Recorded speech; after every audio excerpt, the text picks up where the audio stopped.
Hey there, Pinky. I hear you've been getting yourself into trouble again. Took you long enough? Does this piece of fruit really mean that much to you? It does, actually. Care to hand it over? It'd sure make my life easier. So you choose this fruit over me? Fine then, but you're gonna have to catch me first. Hello everyone, it is so good to see you. 2025 marks Pac-Man's 45th anniversary, and what better way to celebrate than a return to one of his best and most beloved adventures. Recently, Bandai Namco released a remake of Pac-Man's very first dive into 3D platforming, Pac-Man World Re-PAC. And fans like myself were wondering, well, if they were doing the first game, they'll definitely do the second one too, right? 23 years after the original release, I am happy to say that Pac-Man World 2 Re-PAC is now available for us to play. But is this remake something the fans have been hungry for, or will it be leaving some of us still famished and wanting for more? Let's take a bite and see for ourselves. In the peaceful Pac village, there lies a tree with 5 fabled golden fruit in its branches, keeping all of Pac-Land safe. But one day, the ghost gang plucks them off, unleashing a seal that kept an evil ghost contained. Spooky, the main antagonist of this game, swears to destroy Pac-Man and all the residents of Pac-Land. And that's pretty much all we got for the plot. But this jumpstarts Pac-Man's journey to 6 different worlds, collecting dots, fruits, figures, and even some costumes along the way. If you played the first Re-PAC, you'll no doubt be familiar with the controls this time around as well. Pac-Man can jump and perform the butt bounce to attack enemies and hit switches. Time it at the height of his jump and you'll do a super butt bounce that can cause enemies to become dazed from the shockwave. It's a new attack that can also give you more height to help you reach ledges and collectibles that are just out of your reach. Also added to this game is a silly little flutter jump. If you hold the R button, he will kick and give you just a little bit more airtime. This is not really meant to give you that much more distance, it is almost useless in that regard. It's mostly meant to delay your landing if needed, which itself is kind of niche. I ended up not using this as much as I hoped I would. It is nice that now you can always see where you're going to land with this handy little reticle under Pac-Man. This became a lot more useful later on as the platforming became more perilous. Pac-Man can perform a flip kick on the ground and in the air. In the original, he could only perform this in the air, so having this accessible from the ground is very helpful.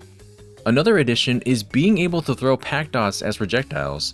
If you hold the button down, you'll charge up and throw a bomb instead, at the cost of 5 dots. In my time playing this game, I can tell you that this is not the most useful option. It is very limited in range and you have no option to target anything.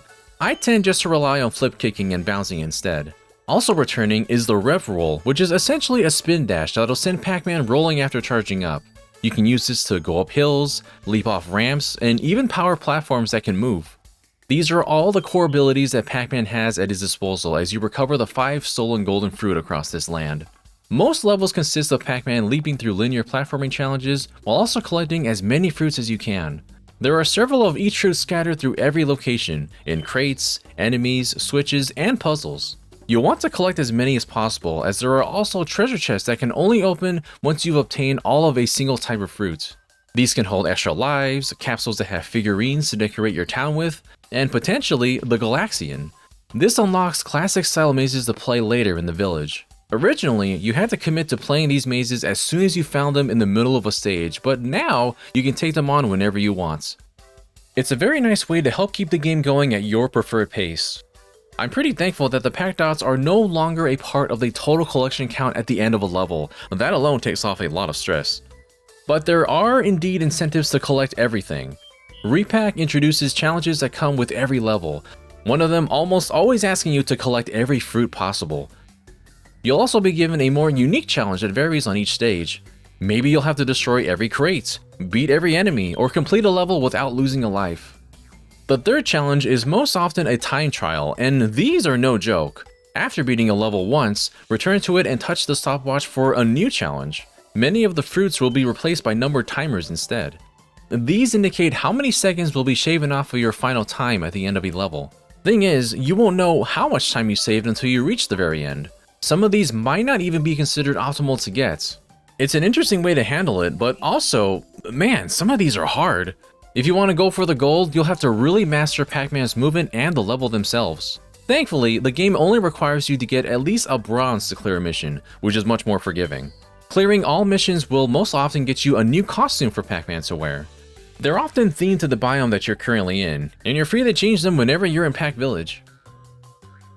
After every few levels, you'll encounter one of the ghosts for a boss fight. This is where Pac-Man World 2 Re-PAC especially wanted to stand out from the original. Some of the boss fights used to share the same general format, where they would ride in this big ghostly machine. But here, everyone has their own mechanized animal to fight you in. The owl and the polar bear, for example, are entirely original. Even this fight against Clyde and the Mega Frog changes it up, and there will be a second phase where it turns entirely gold.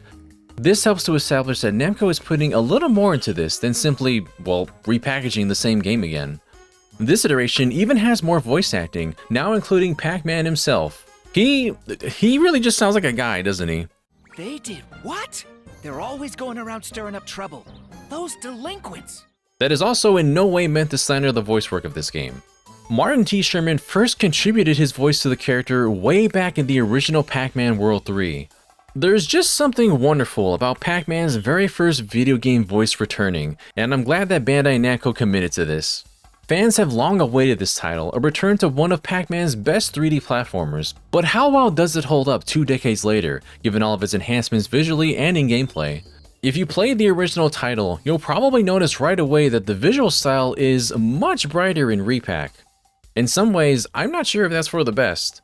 Pac-Man is, of course, a bright and colorful world, but I feel like some of that ambience from some stages gets a little lost in saturating the palette this much. Not an issue in the long run, just made it feel a tiny less familiar to me. The Pac-Man World games definitely wears some of its inspirations on its proverbial pack sleeve. Earlier we mentioned a very Yoshi-like flutter kick while in the air. Upon eating the metal dot, it allows you to traverse water and resist attacks, like Metal Mario. Pac-Man can become very small for a limited time, like a certain Tiny Kong. There's also entire sections of a stage, like running toward the camera as you escape an avalanche, not unlike Crash Bandicoot. These are all ideas that were still relatively fresh in the early 2000s, and Pac-Man wasn't afraid to borrow them to experiment. I personally always think it's fun to see these ideas be implemented by others. The game is also aware to never make any of these the entire focus either. It is done more so with the intent of supplementing the adventure with variety. Something that does help define this game are its physics, and there is certainly a bit of a change here. Some physics were altered for the better, and some perhaps not. The butt bounce, for example, feels a lot more floaty than I remember. In the original, it felt like continuously using it was like bouncing a firm rubber ball. Now it feels like it has lost some of that weight. You can feel it the most when bouncing on these trampolines. It feels like it takes a long time to traverse them now. It was likely done this way to make the game feel a little easier, as Pac-Man now floats more when descending. But there's some that also may improve upon the original as well, depending on your perspective. I was fortunate enough to get an early impression of the ice physics of this game, which are a lot more forgiving in Re-PAC. Slipping on ice in the original was pretty much a guarantee that you're going to lose progress. Today, it might make it a little bit too easy for some, and arguably takes away some of the intent of the original course design. But don't worry, there is still plenty of tricky platforming challenges in the later worlds. I was genuinely surprised with how much trouble I had with certain parts of this game, usually coming from me trying to fully complete stages and missions. Some of this was definitely reminding me of that PS2 GameCube era jank, mainly in the camera. It's not a bad camera per se, I just definitely needed to adjust it from its defaults. Do not be ashamed to put the camera assist on, it genuinely helps keep the cam steady in certain paths. But sometimes the problem came from the gameplay itself. Swimming, where a specific control scheme is required for some stages, doesn't feel quite as intuitive as I'd hope. I think it's improved a bit in this remake, but there is still some difficulty with underwater controls. Then there are the later boss fights. The one with Blinky, for example, once you realize what's going on with the theme of this battle, it is awesome. The fight itself? It's pretty frustrating. There is definitely a bigger conversation to be had here about difficulty. Coming right off of certain games like Silksong recently, I'm reminded how they're meant to teach and guide you through challenges. These are the good kind of bosses that telegraph attacks with proper time to avoid and heal when appropriate. Some bosses in Pac-Man World 2 Re-PAC feel like they're hard to be hard, with a lot of random elements getting thrown at you. You'll have uncertain positioning as projectiles get thrown from the background to the foreground at an angle. Sometimes enemies are just spawning when you're trying to jump out of the way of 3 other things.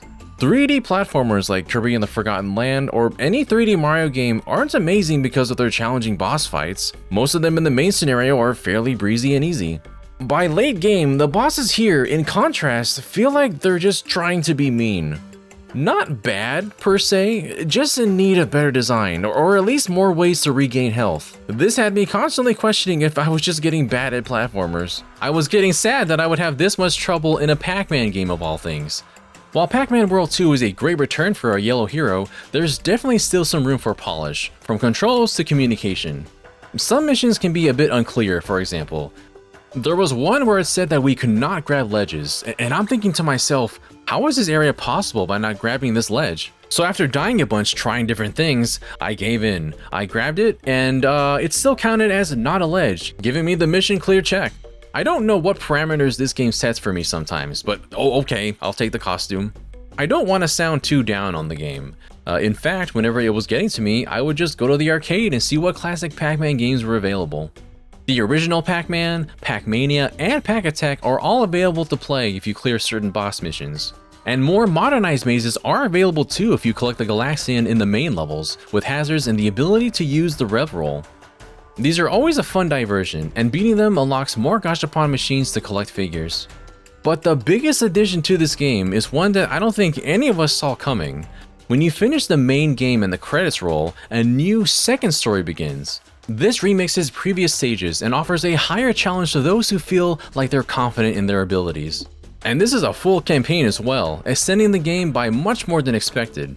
Levels change up dramatically, there's new enemies, mechanics, and hazards. These levels might actually justify the use of some newer controls added, making them feel more required than in the main game. While I never used Pac-Dot attacks much before, there are now enemies that I cannot touch without getting hurt, meaning these projectiles were pretty valuable, if not still hard to use. In all, I was pleasantly surprised with how much was added and remixed here. While the platforming stages gradually got more difficult in a mostly fair way, this also means that the challenge in the aforementioned boss fights have increased, and I just had a bad time with some of them. They're not impossible by any means, you just have to really focus in and be constantly aware of your surroundings at all times if you want to get through the final levels of this postgame. One more feature we should mention, on Nintendo Switch 2, mouse mode is also available. But get this, it's only for the second player. A friend can use mouse controls to vacuum up collectibles like dots and fruits, or fire pellets to attack enemies. This sounds very familiar to a couple of other 3D platforms that allow player 2, doesn't it? Is this just going to be the trend going forward? I trust that mouse mode will be implemented in more unique ways someday, but it already feels like this is just the tacked on option. Pac-Man World 2 is not a huge, sprawling adventure amongst the likes of other 3D platformers we've seen recently. Many levels feel a bit more contained and tight for my own liking. Anyone looking for a massive and involved platformer should be aware that this is a bit smaller in scope, and the main game can be finished in a single weekend. Even still, it is a delightful and feel-good adventure that I believe satisfies longtime fans, as much as it would appeal to new players. With all of that packed in mind, GVG gives Pac-Man World 2 Re-PAC a 7.5 out of 10. Despite its flaws, it's still an enjoyable game that respects the original while also adding new features and content. The first two Pac-Man World games are wonderfully preserved. The remake cutscenes alone are so charming, if not a bit cheesy. And Spooky is such a cool villain for the Pac universe. Like, why isn't he just the main villain of this entire series? He's a creepy ghost knight. He could be like the Bowser of Pac-Man, but they only use him in this game and what, Pac-Man World Rally? Oh, that is such a shame. And sadly, I couldn't play the Sonic stage in time for the review. But it looks so cool. It is Pac-Man crossing with Sonic. A Green Hill Zone in Pac-Man World 2 sounds like a lie, but I look at this costume and like, there's so many things I can say about it, but I won't. I'm just happy this exists at all. Thank you so much for checking out this review. Do you think you'll pick up Pac-Man World 2 Re-PAC? Do you fondly remember the original, or would this be your first time checking it out? I'd love to know in the comments below. If you'd like to check out more from us, including features, news, updates, and discussions on even more games, be sure to leave a like and subscribe to GVG. Alright everyone, take care of yourselves. Till we meet again.